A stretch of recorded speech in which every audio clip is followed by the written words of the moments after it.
शोभा देवी अपने दोनों बेटे धीरज और रवि के साथ मुंबई शहर के एक छोटे से घर में रहती थी। उनके पति कुछ साल पहले गुजर चुके थे।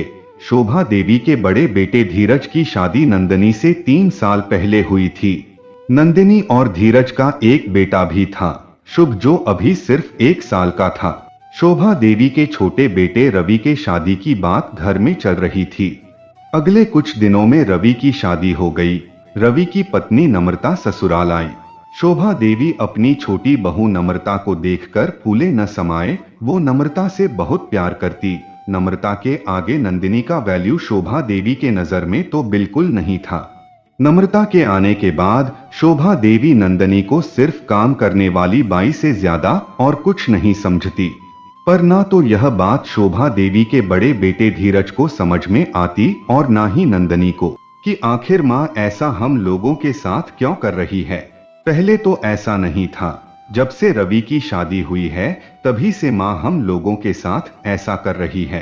कुछ दिन बीतने के बाद अचानक धीरज की तबीयत बिगड़ने लगी। पर ना तो शोभा देवी को धीरज की तबीयत खराब होने की फिक्र थी और ना ही घर में किसी को भी। दिन प्रतिदिन धीरज की तबीयत बिगड़ते जा रही थी। नंदिनी ने जब अपनी सासू माँ से धीरज के तबीयत के बारे में बताया कि माँ, दिन प्रतिदिन धीरज जी की तबीयत खराब होते जा रही है, इन्हें डॉक्टर के पास हमें ले चलना चाहिए। शोभा देवी ने डॉक्टर के पास जाने से साफ मना कर दिया। उन्होंने कहा, अब मेरी उम्र नहीं रह गई कि मैं सबको डॉक्टर के पास लेकर दौड़े। इस उम्र में तो बच्चे माँ बाप की सेवा करते हैं, पर मेरी किस्मत ऐसी है कि मुझे ही इन लोगों के लिए कुछ ना कुछ करना पड़ता है। नंदिनी ने कहा, माँ, मेरा यह मतलब नहीं था कि आप चलें, पर आप रवि से कह दे कि वह धीरज को लेकर डॉक्टर के पास जाएं और साथ में मैं भी चली जाऊंगी। शोभा देवी ने कहा, बहू, तुम भी क्या बात करती हो। रवि के पास इतना टाइम नहीं कि अस्पताल में जाकर 4 घंटे बिताएं। तुम्हें जाना है तो जाओ। अपनी सास के मुंह से यह सुनकर नंदिनी के आंखों में आंसू आ गए और उसने कहा, माँ जी, आप ये कैसी बातें कर रही है। धीरज भी तो आप ही के बेटे हैं। जिस दिन रवि अपनी पढ़ाई पूरी कर रहे थे और उनकी पढ़ाई में जितना भी पैसा लग रहा था, धीरज जी कहीं ना कहीं से बंदोबस्त करके उनके पढ़ाई के लिए पैसा इकट्ठा करते। तब आपके मुंह से नहीं निकलता कि रहने दो धीरज, तुम अपने भी बारे में सोचो। और आज धीरज जी को जब आपकी और रवि की जरूरत है तो आप लोग मुंह मोड़ने लगे। यही कहकर नंदिनी धीरज को लेकर रोते हुए हॉस्पिटल चली गई।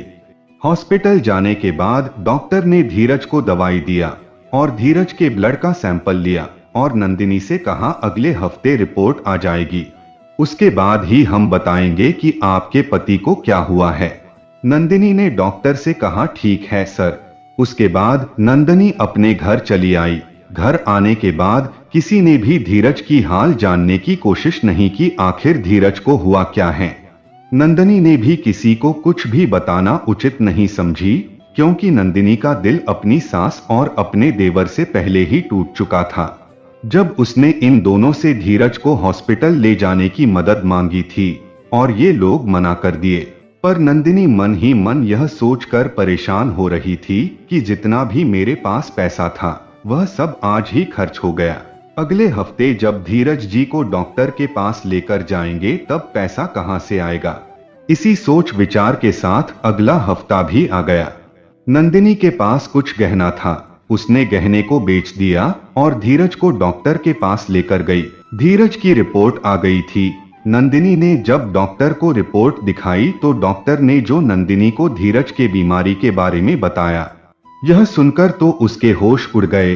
डॉक्टर ने बताया, धीरज की दोनों किडनियां खराब हो चुकी है, आपको जल्द से जल्द किडनी डोनर का बंदोबस्त करना होगा, वरना इनकी जान को खतरा है।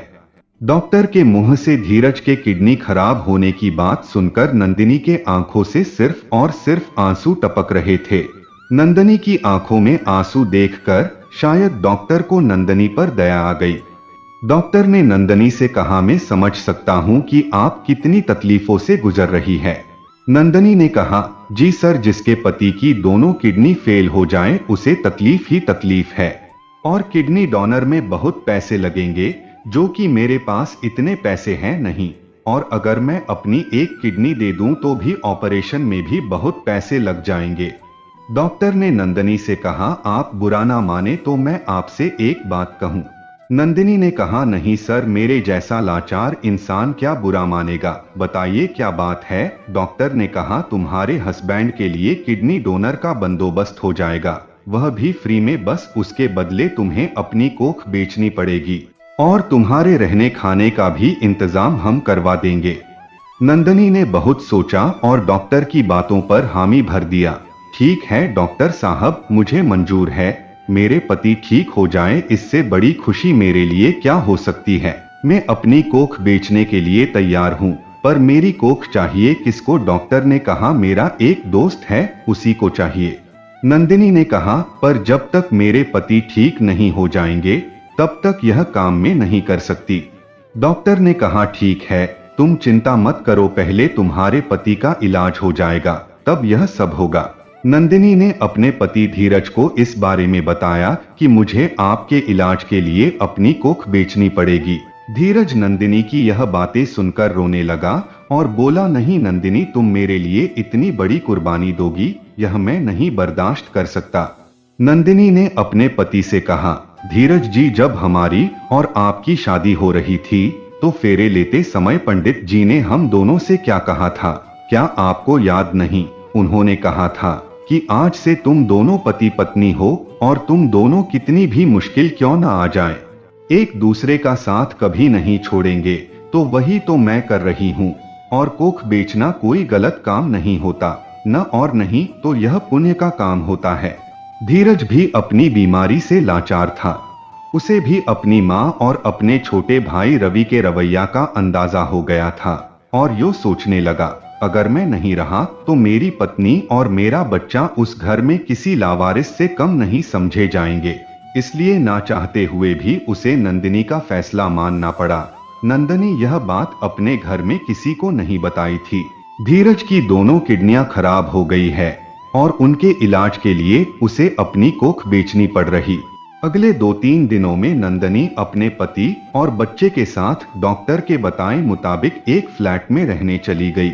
कुछ दिनों में नंदिनी के पति धीरज के किडनी डोनर का बंदोबस्त हो गया। धीरज को ऑपरेशन थिएटर में ले जाया गया। भगवान की कृपा से ऑपरेशन सक्सेसफुल हुआ। कुछ दिन बाद धीरज को हॉस्पिटल से डिस्चार्ज कर दिया गया। हॉस्पिटल से आने के बाद नंदिनी अपने घर पर नहीं गई, अपने पति और बच्चे के साथ दोबारा उसी फ्लैट में रहने चली आई। कुछ दिन बाद नंदिनी का ट्रीटमेंट शुरू हुआ और नंदिनी कुछ ही दिनों में प्रेग्नेंट हो गई। नंदिनी के रहने से लेकर खाने पीने और हर छोटी बड़ी चीजों का इंतजाम डॉक्टर के उसी दोस्त ने करवाया था जिन्हें बच्चा चाहिए था। नंदिनी अपने पति और बच्चे के साथ उस घर में बहुत खुश थी क्योंकि उस घर में उसे बहुत सुकून मिल रहा था।